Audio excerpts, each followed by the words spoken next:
Hello दोस्तों, आज से पढ़कर आप पाए 95+%। आज आपको जानना होगा और जानकर ये जाएंगे आप लोग कि किस तरह से हम पढ़ें कि 95+% आ जाए। मात्र 2 महीने में आपकी फुल कम तैयारी यूपी बोर्ड 2024 के लिए हम लाए हैं निचोड़।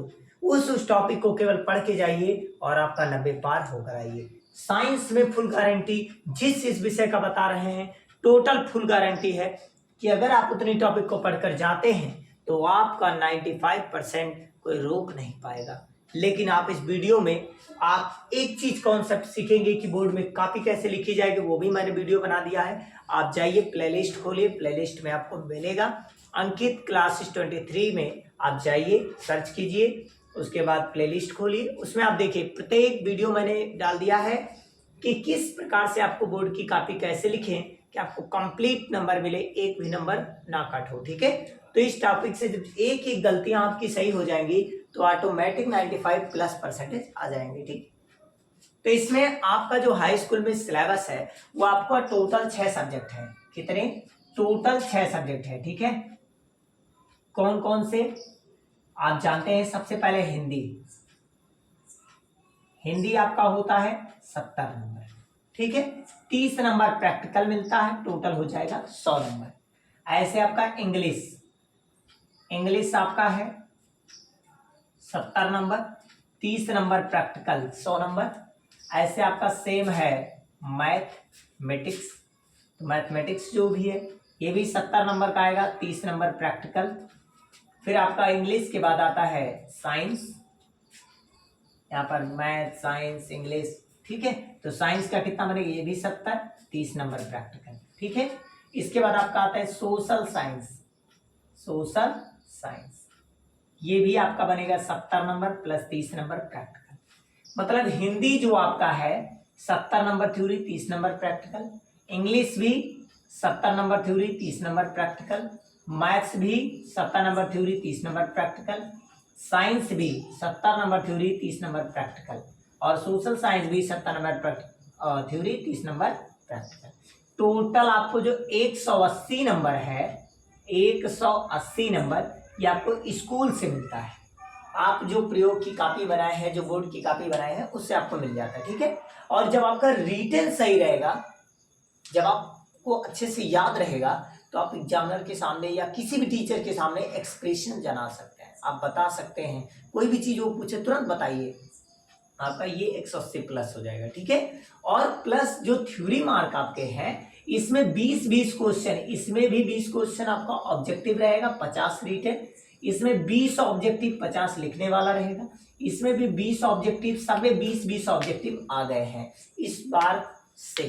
ठीक है, तो 2023 में भी ऑब्जेक्टिव था, 2024 में भी ऑब्जेक्टिव है, लेकिन उस ऑब्जेक्टिव को OMR सीट में भरा जाता है, उसमें गलतियां नहीं करेंगे आप लोग, अन्यथा आपका वो बेकार हो जाता है, वो क्वेश्चन चेक नहीं होता। किसी किसी OMR सीट में गलतियां क्या होती हैं कि एक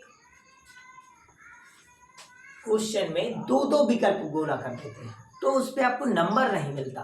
ठीक है, तो इस तरह की छोटी छोटी गलतियां नहीं करेंगे। मैं ये भी वीडियो लेकर आऊंगा किस प्रकार से OMR सीट फिल किया जाता है। ठीक है, पहले आप लोग ये थोड़ा सा बेसिक सीखें, फिर आपको वो भी लाके दिखाऊंगा। अब आगे देखिए क्या है, इसमें भी 20 नंबर आपका ऑब्जेक्टिव, 50 नंबर पढ़ने वाला, इस प्रकार से ये क्वेश्चन रहते हैं। ठीक है, अब इसमें हम लोग बात करेंगे एक एक पार्ट की। सबसे पहले हिंदी। हिंदी में आपका जैसे कुछ मुख्य चीजें हैं, क्या क्या पढ़नी है, मेरे वीडियो में जाइएगा, प्लेलिस्ट खोलिएगा, उसमें मैं हिंदी का डाल दिया हूँ क्या क्या आपको पढ़ना है। हिंदी का और कला का मैंने एक और विषय बनाया, आर्ट, जिसको बोलते हैं चित्रकला, ये भी 70-30 प्रैक्टिकल। ये आपका 2 विषय मैं अपलोड कर दिया, मेरे प्लेलिस्ट में आपको मिल जाएगा। हिंदी और आर्ट किस प्रकार से पढ़ेंगे और क्या क्या पढ़ कर जाएंगे, सब कुछ मैंने बना दिया है। ठीक है, और इंग्लिश जो है, इंग्लिश आपको केवल मेन पॉइंट पढ़ने हैं, लाइन से 3 चैप्टर, फिर ऐसे प्रोज, पोएट्री, सप्लीमेंट्री, सभी में 3-3 चैप्टर, और सेंट्रल आइडिया या पोएम में लर्न कर लीजिए। ग्रामर आप प्रैक्टिस कीजिए, जितना ग्रामर प्रैक्टिस करेंगे, आप मोबाइल से पढ़ते हैं तो मोबाइल से, कोचिंग में पढ़ते हैं तो कोचिंग से, जिस भी तरीके से आप पढ़ते हैं ऑफलाइन या ऑनलाइन सिस्टम से, उसमें जुड़े रहिए और प्रैक्टिस डेली कीजिए। अब आप प्रैक्टिस अगर खुद कर पा रहे हैं तो अच्छी बात, नहीं कर पाते तो हम लोग के साथ जुड़िए, और भी वीडियो में कंटेंट पड़े हुए वहां से आप जुड़कर बनाइए। मतलब आपके पास बहुत से रास्ते हैं, वहां से आप जुड़ करके जरूर इंग्लिश तैयार करें, ठीक है। अगले वर्ष से मैं पूरी कोशिश करूंगा तो इंग्लिश का पूरा कॉन्सेप्ट आप में मैच करा दूंगा, ठीक है। तो आप लोग प्रैक्टिस पे जारी रखें, क्योंकि ग्रामर प्रैक्टिस पे आता है, ना कि रटने से, ठीक है। तो मैथ्स जो है, मैथ में भी प्रैक्टिस चाहिए, ये दोनों आपका प्रैक्टिस पे चलता है, ठीक है। जितनी बढ़िया प्रैक्टिस होगी उतना अच्छा आप कर पाएंगे। और साइंस जो है, ये आपका केवल कॉन्सेप्ट क्लियर कीजिए, कॉन्सेप्ट उस टॉपिक का कॉन्सेप्ट, और प्लस उस पर न्यूमेरिकल लगाइए, क्योंकि इस बार ज्यादातर न्यूमेरिकल बनेगा, ठीक है। और सोशल साइंस में जो मेन जो बोर्ड, यूपी बोर्ड 2024 में वही क्वेश्चन आने वाले हैं जो रिपीटेड क्वेश्चन है। आप अनसॉल्व लेके 5 साल 10 साल पहले का क्वेश्चन रिपीट कर लीजिए 4 से 5 बार, देखिए आपका 95 प्लस आएगा परसेंटेज। मेरा रिकॉर्ड है कि 2 बार अभी जो मैंने पढ़ाया ऑफलाइन सिस्टम से, अभी तो ऑनलाइन में जल्दी से जुड़ा हूँ। ऑफलाइन सिस्टम में मैंने जितना पढ़ाया 98 नंबर, 92 नंबर, 94 नंबर तक, 98 नंबर तक मैंने पहुंचाया है इन सभी विषयों में। तो आप लोग अगर अच्छे से लगे रहेंगे और इसी प्रकार टॉपिक वाइज मेहनत करेंगे तो आपका भी ऐसा कुछ ही नंबर जाएगा, ठीक है। तो हम आगे आते हैं कि साइंस में पढ़ें क्या क्या। तो सबसे पहली चीज, रसायन विज्ञान से 20 नंबर का क्वेश्चन आ रहा है, और जीव विज्ञान से 25 नंबर का क्वेश्चन आएगा, भौतिक विज्ञान से भी 25 नंबर क्वेश्चन आएगा, टोटल मिलाकर 70 नंबर हो जाएगी। ये 70 नंबर आपको थ्योरी में लाना है अपने आप से करके, और ये 30 नंबर स्कूल के तरफ से मिलेगा। तो 70 और 30 टोटल 100 नंबर आपका हो जाएगा, ठीक है। तो ये आपके ऊपर डिपेंड करता है कि आप कैसे तैयार करेंगे। जो मैंने बताया, अगर इस फार्मूले पे आप लगे रहेंगे तो गारंटी है, इस बात की गारंटी है कि आपका 95 प्लस आने का चांस है, ठीक है। अब हम आते हैं कि टॉपिक क्या क्या पढ़ें। चलिए अब देखिएगा, पहले इसको नोट डाउन कर लीजिए आप। देखिए ये सब टॉपिक अगर आप पढ़ेंगे तो आपको यूपी बोर्ड में अच्छे नंबर आएंगे साइंस में।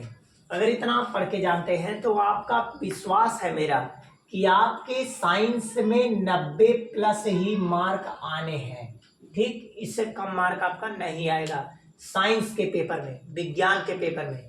ये यूपी बोर्ड 2024 का प्रश्न है जो आपको अच्छे से लर्न करके जाना है। जैसे कि हम लोग बात करेंगे कि रसायन विज्ञान में आप क्या क्या पढ़ेंगे, तो समीकरण को संतुलित करने के लिए आपको मिलेगा, इस पर प्रैक्टिस ज्यादा कीजिए, जितना क्वेश्चन मिले प्रैक्टिस कीजिए।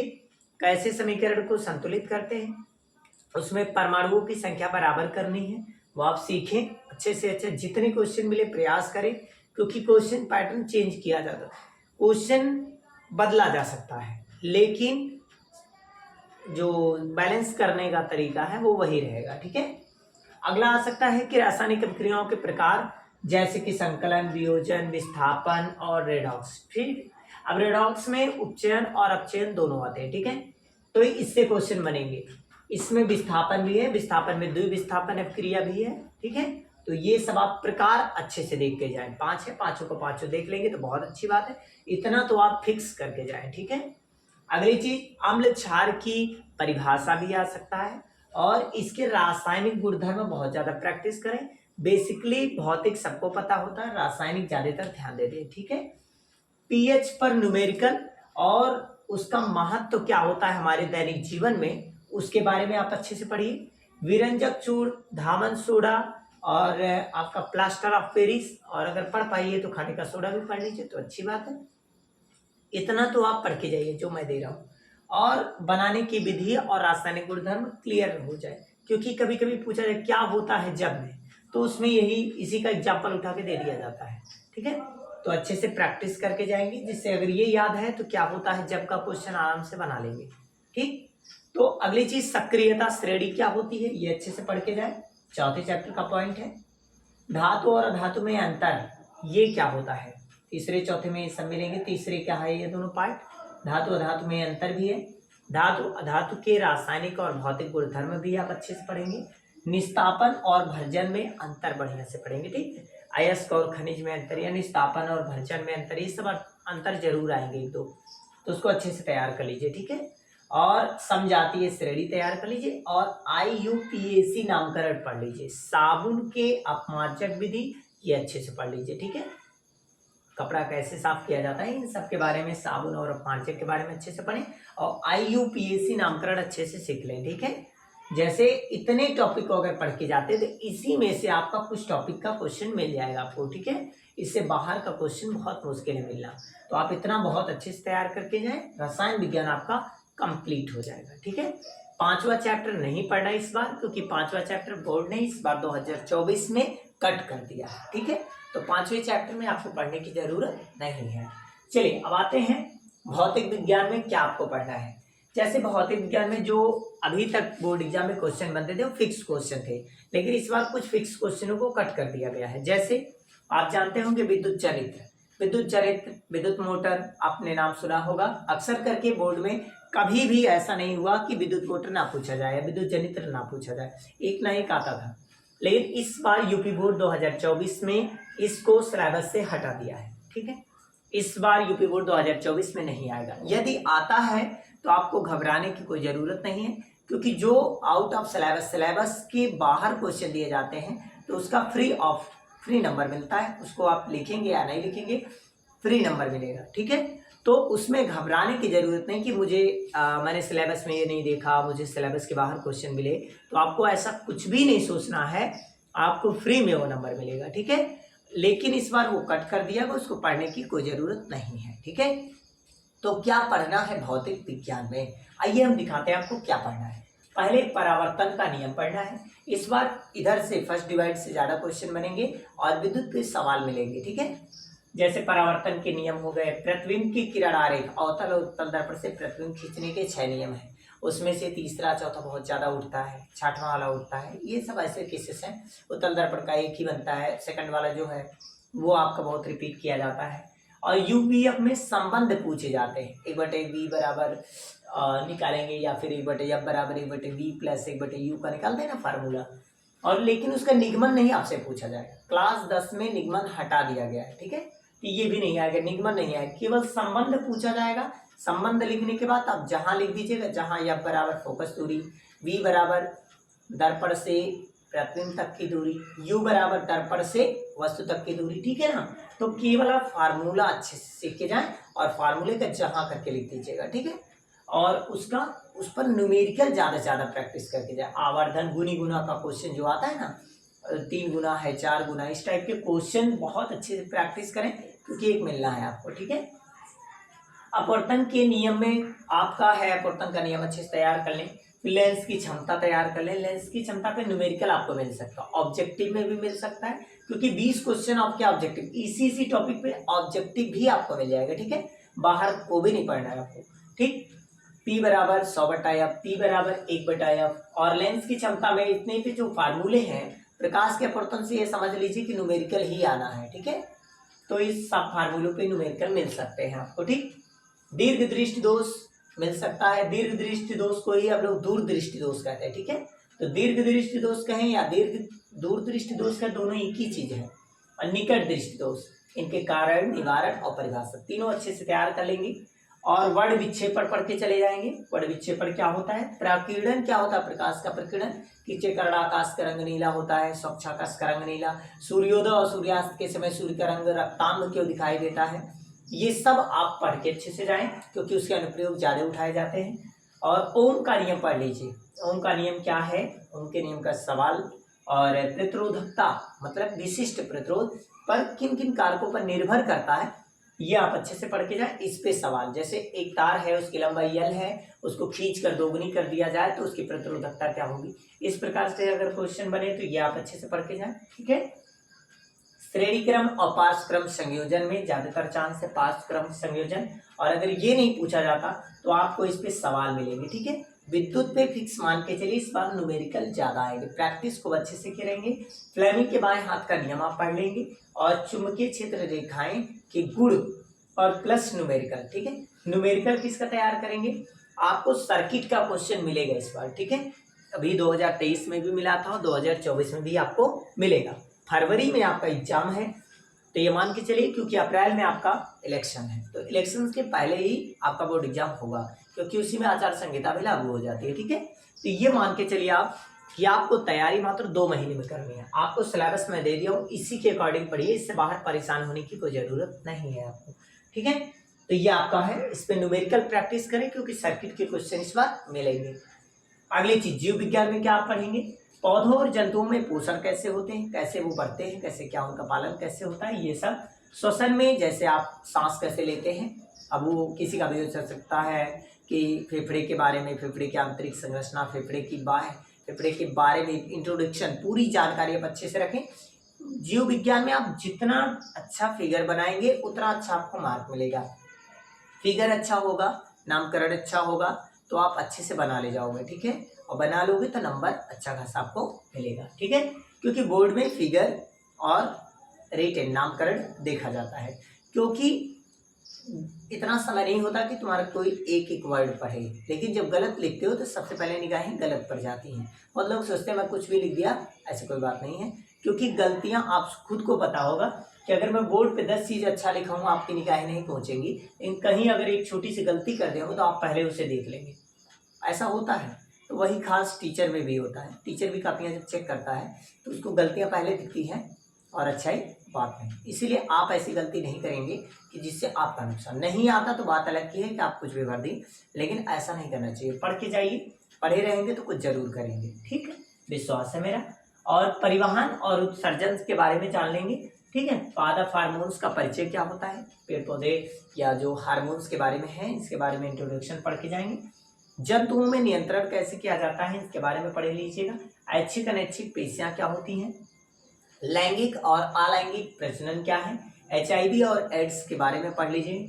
और मेंडल का नियम क्या होता है, मेंडल पर क्वेश्चन इस बार मिलना है, तो मेंडल का अच्छे से तैयार कर लीजिए। मेंडल हर बार आता है, इस बार इसलिए नहीं आता है, इस बार बहुत कम क्वेश्चन बायोलॉजी से आए थे, लेकिन अब इस बार सोचिएगा आपका बायोलॉजी से क्वेश्चन अच्छा खासा उठेगा। ठीक है, पर्यावरण समस्याएं, पर्यावरण में हमारे क्या क्या दूषित हो रहा है, वायु प्रदूषण, जल प्रदूषण, बहुत सारे प्रदूषण से भी क्वेश्चन बन सकते हैं, पर्यावरण से भी रिलेटेड क्वेश्चन बनेंगे। ठीक है, जैव निम्नीकरण हो गया, जैव निम्नीकरण पदार्थ जैसे इन सब का अध्ययन, ओजोन परत का बारे में, तो ये सब आप तैयार करके जाएंगे। ये आप स्क्रीनशॉट ले लीजिए, देख लीजिए और इन टॉपिक पे तैयार कीजिए। आपको विद्युत जनित्र, विद्युत मोटर, AC/DC में डिफरेंस, ये सब नहीं पढ़ना है।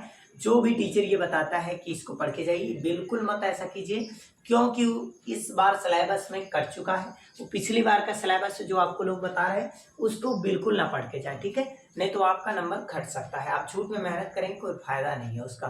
तो आप इतना पढ़ के जाइए, खूब अच्छे से लगी। मेरा विश्वास है कि आप लोग बहुत अच्छे होंगे और खासकर मेहनत कर रहे होंगे, और इसमें से बहुत सारी टॉपिक आपको आ भी रही होंगी। तो मैं विश्वास करूंगा, मेरी आपसे यही विनती है कि आप लोग इस वीडियो को अपने दोस्त के पास शेयर कीजिए, जिससे वो समझ पाए कि मुझे इस बार पढ़ना क्या है। ठीक है, नहीं तो बहुत लोग उससे होते हैं पूरी बुक को पढ़ते हैं, उनको पता ही नहीं होता मुझे क्या क्या पढ़ना है। कहेंगे तो मैं सिलेबस का वीडियो बना दूंगा, ओनली सिलेबस डाल दूंगा। अगर आप लोग को ये अच्छी लगेगी तो अपने दोस्तों के पास शेयर, लाइक, सब्सक्राइब और कीजिएगा। बस आज के लिए बस इतना ही। स्क्रीनशॉट